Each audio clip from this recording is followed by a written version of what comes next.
Bienvenue sur Apprentissage, le podcast qui parle vrai du métier le plus improvisé du monde, celui d'être parent. Je m'appelle Esther, j'ai 32 ans et évidemment, si je viens te parler de parentalité, c'est que je suis moi aussi maman. Je suis maman de 2 enfants, de 9 et 6 ans et aujourd'hui, j'ai envie de te faire découvrir ma façon de voir la parentalité pour t'aider peut-être, je l'espère, à affronter certaines choses dans ta parentalité ou plutôt à les vivre d'une manière différente. Alors je m'explique, je viens aujourd'hui te parler de Human Design entre autres, puisque c'est un outil pour moi tellement puissant qui peut tellement t'apporter dans ta parentalité que tu dois connaître cet outil-là et j'ai envie de te le partager. Pour te faire comprendre comment j'en suis arrivée là moi-même, eh bien, je vais te parler de mon histoire. Et mon histoire, c'est que je suis devenue maman il y a 9 ans avec ma petite fille. Euh, cette histoire-là, cette partie de l'histoire-là, c'est la plus belle partie de l'histoire. Mais malgré tout, quand tu deviens parent, eh bien, très certainement que vous avez connu ça aussi. Mais je recevais tout un tas de conseils bienveillants de partout autour de moi, où on me disait comment agir avec ma fille, où on me disait comment l'éduquer, où on me disait tu devrais faire ci, tu devrais faire ça. Et finalement, il n'y a personne qui apprend à devenir parent, on apprend sur le tas. Il n'y a pas d'école de la parentalité, il n'y a pas tout ça. Et quand on devient parent, c'est finalement à nous de nous frayer notre petit chemin parmi tous ces conseils, parmi tout ce qu'on entend, parmi tout ce qu'on voit, pour essayer d'être le parent qu'on a envie de devenir. Et moi, pour le coup, et je pense que beaucoup se retrouveront dedans, puisque je suis sûre que si vous écoutez ce podcast, c'est que vous avez envie d'être ce type de parent. Mais moi, je voulais vraiment devenir une maman présente pour mes enfants, mais aussi qui les aide à devenir des personnes avec voilà, bien dans leur basket, avec une belle confiance en eux, une bonne estime d'eux-mêmes, qui leur permettent d'avancer dans la vie sereinement et de leur apporter voilà, tout ce qu'ils peuvent pour, tout ce que je peux leur apporter en tout cas pour qu'ils puissent devenir des personnes voilà, sûres d'elles et ancrés dans la vie, qui feront des choix. Bien sûr que nos enfants vivront des expériences qu'on n'a pas envie qu'ils vivent, on n'a pas envie qu'ils passent par la difficulté, mais pour autant la difficulté fait partie du chemin et la difficulté est un apprentissage, donc on sait très bien qu'ils passeront par là également et que ce sera un apprentissage pour eux et que ce sera quelque chose de nécessaire. Donc voilà, je voulais être une maman présente et en même temps une maman qui les laisse s'épanouir, qui les laisse grandir et qui les laisse se découvrir également et découvrir la vie. Dans ma parentalité, pour ma fille, ça a été plutôt, je dirais, simple, dans le sens où j'ai eu une petite fille qui a fait assez vite ses nuits, j'ai eu une petite fille qui était souriante, qui faisait très très peu de colère, qui voilà, était assez facile à vivre, qui aimait tout, qui a parlé plutôt rapidement, voilà, qui s'est développée d'une manière assez fluide finalement, et ça a été plutôt simple de l'accompagner, en tout cas ces premières années-là. Et après, je suis devenue maman une seconde fois. Et alors là, tout un tas de questions s'étant posées à moi, du type est-ce que je vais aimer mon deuxième enfant comme j'aime ma première enfant? Est-ce que je ne vais pas délaisser mon premier enfant pour mon deuxième enfant? Est-ce que je vais réussir à être maman 2 fois, à donner 2 fois, 2 fois plus à mon deuxième enfant, enfin à mes enfants, dans le sens où est-ce que je vais réussir à donner 2 fois plus d'amour? Est-ce que je vais réussir à les accompagner tous les deux dans cette direction-là? Est-ce que je vais réussir à être équitable entre les deux? Ça, c'était vraiment des questions qui m'angoissaient beaucoup pendant ma grossesse. Et finalement, il s'est avéré qu'on découvre en devenant maman une seconde fois que l'amour se décuple. Et ça, c'est pas un problème. En général, pas en tout cas. Je ne dis pas que ça peut ne pas arriver, mais en tout cas, voilà, pour la plupart d'entre nous, je pense que vraiment l'amour se décuple et ça, c'est assez facile finalement d'aimer son deuxième enfant autant que le premier. En revanche, la chose qui a été tout aussi vrai, c'est que non, je n'ai pas été la même maman pour mon deuxième enfant que pour ma première. J'ai fait des choix différents, alors j'ai certainement appris de ma première expérience, mais on évolue avec le temps et être le même parent avec tous ses enfants, c'est finalement très difficile et finalement pas forcément adapté. Et ça a été ma plus belle leçon finalement, c'est de comprendre que j'avais pas besoin d'être la même maman pour l'un que pour l'autre, puisque de toute manière j'avais en face de moi deux êtres différents.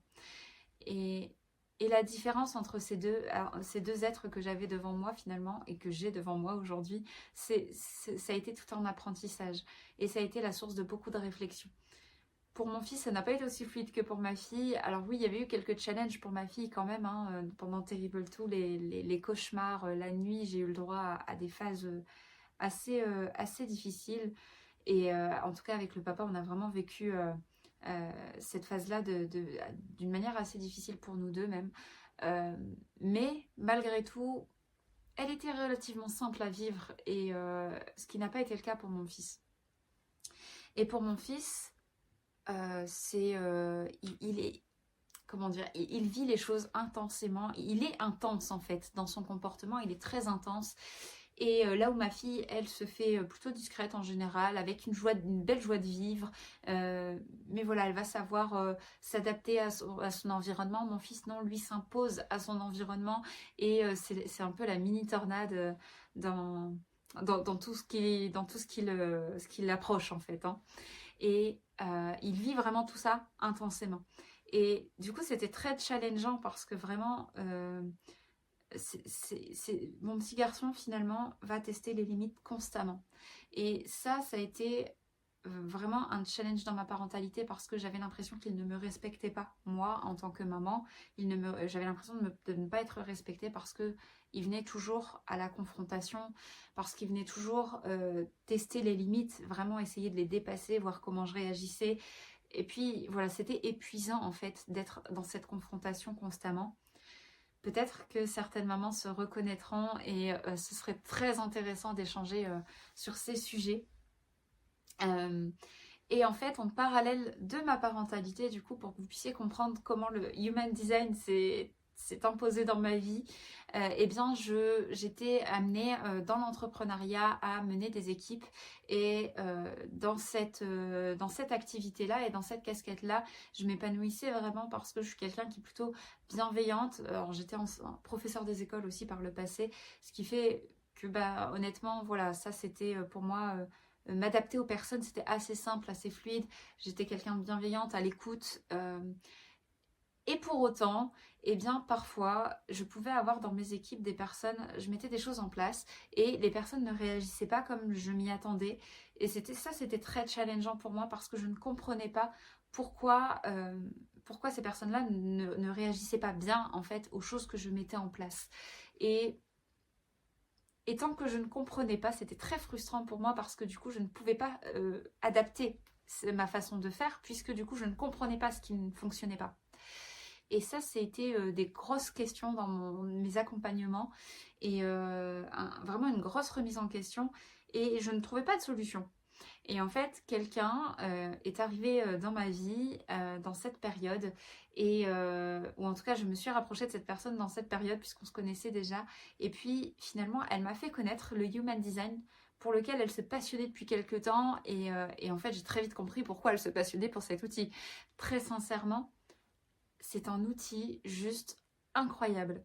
Le Human Design, c'est vraiment un outil de connaissance de soi, de se comprendre avant tout, et de pouvoir comprendre ses propres fonctionnements. Pourquoi je fonctionne comme ça, pourquoi je suis comme ça.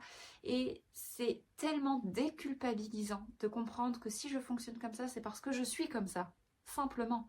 Et donc ça a été d'abord ça. Ça a été d'abord intégrer qui je suis, comprendre qui je suis, expérimenter qui je suis, parce que du coup, quand on commence à comprendre comment on fonctionne, eh bien, il faut pouvoir l'expérimenter pour vraiment le vivre, en fait, simplement, parce que le comprendre, ça ne suffit pas. Et vraiment, petit à petit, ça a été vraiment, pour moi, déculpabilisant de comprendre qui j'étais, comment je fonctionne, pourquoi je réagis comme ça, pourquoi je suis comme ça. Eh bien, parce que je suis comme ça. Ok, ça fait partie de moi, je suis comme ça. Ça peut être très flou dit comme ça. Comment je pourrais donner un exemple?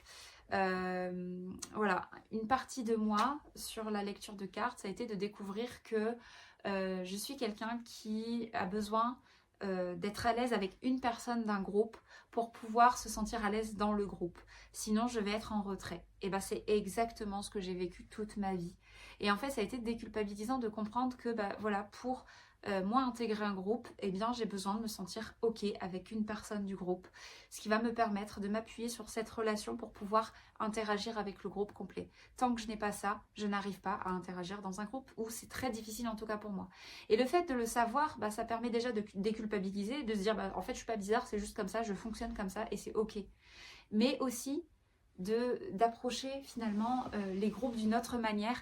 Et quand je savais que j'allais devoir intervenir dans un groupe ou que je savais que j'allais connaître très peu de personnes dans un groupe où que j'allais découvrir, que ce soit dans la sphère privée ou dans la sphère professionnelle, et ben c'était de me dire ok, est-ce que je connais quelqu'un dans ce groupe? Non, et ben est-ce que je peux faire d'abord connaissance avec une personne du groupe pour pouvoir me sentir à l'aise une fois que je serai au sein du groupe complet. Et donc c'est comme ça que je fonctionne maintenant. Quand j'ai besoin d'aller vers un groupe, je fais en sorte toujours d'aller vraiment matcher avec une personne en one-to-one avant d'aller au sein du groupe pour pouvoir m'y sentir à l'aise, tout simplement.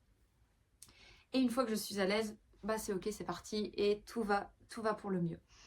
De comprendre ça, ça a transformé vraiment dans ma communication comment je fonctionnais, ça a transformé comment j'appréhendais les choses quand je devais intervenir devant un groupe et ça me permettait vraiment de déculpabiliser sur ce sentiment de ne pas réussir à matcher avec un groupe finalement ou à interagir dans un groupe tant que je ne m'y sens pas réellement bien. Eh bien, quand j'ai appris à faire ça, j'ai tout de suite j'ai dit à cette copine, je lui ai dit mais vraiment voilà comment fonctionnent ceux de mon groupe en fait. Là j'ai en face de moi des personnes qui réagissent de telle ou de telle façon quand je propose ces choses là et je comprends pas pourquoi. Peut-être que je peux comprendre pourquoi grâce à toi. Donc on a commencé à fouiller, on a commencé à aller chercher un petit peu dans les chartes de ces personnes-là, qui elles étaient, comment elles fonctionnaient. Et en fait, tout s'est éclairci pour moi et ça a été tellement, tellement révélateur et tellement changeant pour mon accompagnement. Parce qu'à partir de là, c'était ouf, mais en fait, elle fonctionne comme ça parce qu'elle est comme ça. Ok, ce genre de choses la challenge trop. C'est pas possible pour elle, c'est pas ok pour elle. Ok, et ben c'est pour ça qu'elle n'aimait pas ce que je proposais. Ok, et bien de comprendre ça, croyez-moi, ça change la donne. En termes de management, ça peut totalement révolutionner les choses. Ça, c'est clair. Il n'y a juste pas photo. Il n'y a vraiment pas de question là-dessus.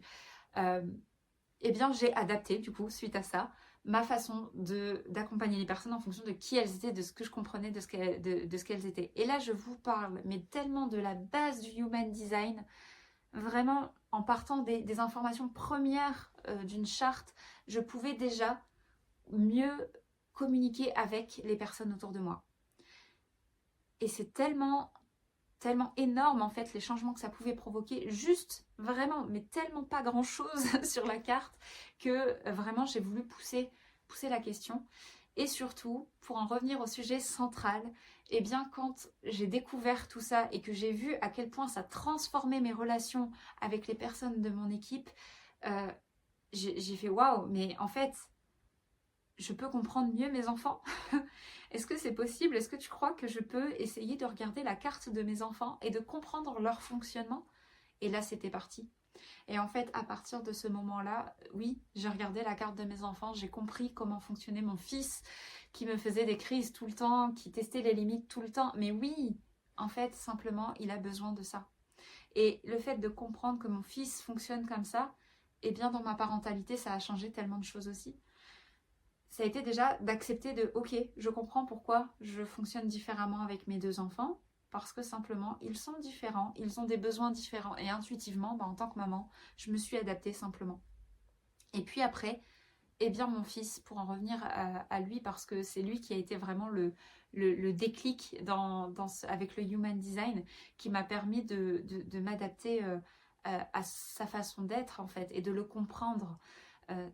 c'est avant tout ça en fait, de le comprendre. Parce qu'en fait, mon fils, pour vous donner les éléments qui m'ont vraiment aidé à le comprendre, c'est un enfant qui a, et ce sera une personne qui a besoin de sécurité, qui a besoin de se sentir en sécurité dans un cadre bien donné, dans un cadre fixe. C'est quelqu'un qui va avoir besoin de venir vérifier que son cadre de sécurité est toujours présent. Donc c'est quelqu'un qui a besoin de règles, qui a besoin de se sentir en sécurité, mais qui pour autant a besoin aussi de pouvoir libérer son énergie, de pouvoir s'expanser dans ce cadre-là. Et donc, mon fils va tester tout le temps les limites parce qu'il a besoin de vérifier que les limites sont encore présentes, tout simplement. De comprendre ça, c'est ok. Maintenant, quand il teste les limites, c'est ok, là, il se sent peut-être en insécurité, il a besoin de tester et de vérifier que les limites sont là. Bah, croyez-moi, on n'appréhende plus les choses de la même manière après. Après, ma parentalité a vraiment s'est complètement transformée, en tout cas dans cette relation avec mon fils. On a vraiment pu évoluer sur les choses. On a pu communiquer différemment. Moi-même, quand je me mettais facilement en colère quand il testait les limites sans arrêt, parce que je lui avais déjà dit, parce que c'était des choses qu'il connaissait. Et non, il venait retester, ça me mettait en colère, je ne me sentais pas respectée, ce que je vous disais tout à l'heure. Et au final, de comprendre ça, non, je me mets plus en colère. Ou en tout cas, je dis pas que ça n'arrive jamais, mais en tout cas, pour que ça arrive, il faut vraiment que je sois épuisée, que j'ai épuisé toutes mes cartes, ou que voilà, que je ne sois pas dans un état d'esprit très adapté. Voilà, ce qui peut arriver à tout le monde. Mais vraiment, c'est rare, quoi. Aujourd'hui, c'est rare. Quand il vient tester les limites, du coup, ma réaction, c'est vraiment de comprendre, de venir comprendre ce qu'il a besoin. Là, il a besoin de sécurité, ok, non. Donc, Tom, tu sais, mon fils s'appelle Tom, tu sais que ça, c'est pas ok pour moi, tu sais que ça, tu ne peux pas. Et pourquoi surtout? Pourquoi tu ne peux pas? Parce que là, c'est trop dangereux. Si tu fais ça, tu risques de te mettre en danger. Et moi, c'est pas ok pour moi que tu te mettes en danger. Je ne veux pas que tu sois en danger, je veux que tu sois en sécurité. Et d'apporter ces éléments-là à mon fils, ça a été vraiment révélateur dans son comportement, parce que finalement, il a vraiment totalement changé d'attitude. Bien sûr qu'il teste toujours les limites, ça n'a pas changé, ça ne changera pas, et ça, je l'ai bien compris. Mais par contre, il revient très vite à chaque fois qu'il teste les limites, parce que j'ai la réaction qu'il attend finalement pour se rassurer. Et donc, quand j'ai cette réaction, il revient dans le cadre et c'est ok. Et tout roule. Et ça, c'est magique, parce que avant on partait de crises, vous n'avez même pas idée. Vous savez, ces crises dans les magasins qu'on peut avoir avec nos enfants parfois, qui peuvent se rouler par terre, eh bien voilà, ça faisait partie des choses qui pouvaient arriver avec mon fils. Ces moments où on a envie de se cacher dans un trou de souris et dire non, ce ne sont pas mes enfants, ce n'est pas moi. Et bien si, c'était bien mon fils. Et c'était très frustrant, parce qu'en fait... Je sais qu'il est sensible, en plus qu'il a une certaine sensibilité, il est rempli d'amour, bien sûr qu'il a de très très bons côtés, mais ce côté-là de lui, honnêtement, j'avais envie de le faire disparaître à cette époque. Et là, aujourd'hui, c'est vraiment... c'est ok pour moi, en fait, parce que je sais que c'est lui et qu'il fonctionne comme ça, qu'il a besoin de ça. Donc vraiment, le Human Design, là, je vous ai donné un point... qui a changé dans ma parentalité avec ça, mais ça a tellement été révélateur à différents niveaux, au-delà de la parentalité bien sûr, mais aussi à l'intérieur de cette parentalité, dans la communication que j'ai avec mes enfants, dans la relation que j'ai avec mes enfants. Aujourd'hui, on a une relation tellement plus épanouie, tellement plus saine, grâce au Human Design. Sans cet outil, je n'aurais jamais compris comment fonctionnait mon fils. Je me serais toujours dit, il a un problème, ou il ne me respecte pas, ou je ne suis pas un bon parent pour lui. Ou voilà, je me serais posé tout un tas de questions que je ne me pose plus aujourd'hui, parce que c'est ok et parce que j'ai compris comment il fonctionnait. Et de voir tout ça, de voir toutes ces évolutions qu'il y a pu avoir à la fois dans mon comportement, dans ma façon d'agir, parce que je le comprenais, parce que je me connais mieux aujourd'hui. Et bien, ça m'a simplement tellement aidée, tellement apporté, qu'aujourd'hui j'ai envie de l'apporter aux autres. Donc depuis quelques temps, je propose mes services en Human Design, puisque je propose des lectures de cartes, Donc ça va de la lecture de cartes à l'accompagnement parental, mais vraiment la lecture de cartes va vous permettre dans un premier temps de vous connaître vous, de mieux comprendre votre fonctionnement si vous voulez voir votre carte en tant que parent, de mieux comprendre vos relations avec vos enfants et d'aller voir les cartes de vos enfants. Croyez-moi, ça peut changer tellement de choses. Parce que encore, quand on se connaît un minimum, je veux dire, on ne part jamais de zéro quand il s'agit de soi, on se connaît en partie, on sait qu'on agit d'une certaine façon, mais nos enfants, finalement, on connaît ce qu'on connaît d'eux parce qu'on les observe, on sait qu'ils agissent d'une certaine manière ou une autre, mais on ne comprend pas pourquoi. Et quand on comprend qu'ils agissent d'une manière ou d'une autre parce qu'ils sont comme ça ou comme ça, c'est tellement apaisant finalement que ça apporte vraiment énormément dans la relation. Et moi, j'ai vraiment envie aujourd'hui d'accompagner un maximum de parents dans leur parentalité, alors soit par juste des réponses comme ça, à travers la lecture de cartes, mais également en allant plus loin dans de l'accompagnement à base du Human Design évidemment, mais également d'autres outils que j'utilise pour pouvoir vous aider à trouver un équilibre dans votre parentalité, à la fois pour vous respecter vous, mais aussi respecter vos enfants et trouver cet équilibre qui vous permettra de ressentir à nouveau cette légèreté et cette spontanéité dans votre relation entre parents et enfants, de retrouver du temps pour vous, de trouver du temps de qualité avec vos enfants. Et tout ça, c'est tellement important que voilà, j'ai vraiment envie de voir cette transformation dans la vie de plein de parents et de plein d'enfants qui le méritent tellement. Donc voilà pour ce premier épisode de podcast. Je pense que je vous en ai dit bien assez sur le Human Design et la parentalité, entre autres, pour ce premier épisode. J'ai hâte de découvrir vos retours. N'hésitez pas à me faire des petits commentaires, alors me dire si vous connaissiez ou pas le Human Design. Déjà, dans un premier temps, ça peut être très intéressant. Et puis, me dire ce que vous avez appris, ce que ça a évoqué pour vous. Si vous avez c'est ce genre de comportement chez vos enfants et que ça a fait écho, eh bien, racontez-moi, ce sera avec grand plaisir. Et puis, je prendrai le temps, en tout cas, j'essaierai de prendre le temps de répondre à chacun d'entre vous. Et vous retrouverez également le site, mon site internet pour pouvoir accéder aux lectures de cartes si vous avez envie d'aller un petit peu plus loin et de mieux comprendre qui vous êtes ou qui est votre enfant. Et vous retrouverez également des lectures de cartes familiales pour comprendre l'interaction entre vous tous au sein de la famille, de comprendre un petit peu comment vous fonctionnez quand vous êtes ensemble, parce que ça aussi, il peut y avoir du changement quand deux personnes sont sous le même toit. Alors je vous raconte pas quand vous êtes 2, 3, 4, 5, 6, 7, évidemment que ça joue sur vos attitudes, sur vos comportements, ça joue sur plein de choses. Voilà, j'ai hâte de partager davantage avec vous et je reviendrai très bientôt pour un prochain épisode de podcast. Si vous avez des questions, n'hésitez pas à les poser aussi, ça pourra enrichir les prochains échanges. Et je vous dis à très bientôt sur Apprentissage.